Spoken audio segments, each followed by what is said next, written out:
حاليا. need to call because I'm professional. I already signed my contract. And there's no way to go to Zamalek because I have to respect my engagement with Kuwait FA.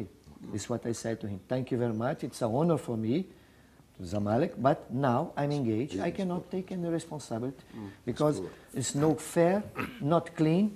When you are professional, you have to go up to the end, win or lose. Understand? Take your responsibility. And then احمد احنا انفردنا امبارح بالخبر ده هنا في اللوبي الرياضي. صحيح، عن طريق انفردنا بيه الخبر. ودلوقتي ده خبر مهم جدا not برضه. him, not him. لا انفردنا بيه امبارح والنهارده إن خبر يعني مهم هو- جدا كمان هو ان هو قال بيؤكد مصر- ان الزمالك جه وان مرتضى منصور منصور رئيس نادي الزمالك مرتضى منصور مستشار مرتضى منصور رئيس نادي الزمالك كان عايز يكلمه يبي ولكن يكلم. هو رفض ان هو يتكلم معاه لان هو بيحترم عقده مع منتخب منتخب الكويت. الكويت وهذا في الوطن. هذا اللي قال في الحياه الاحترافيه لا يجب ان تنهي عملك حتى النهايه.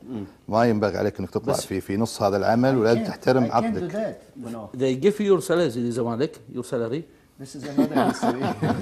I can't because I can't say to the president only Salam Alaikum Eid Mubarak. That's all.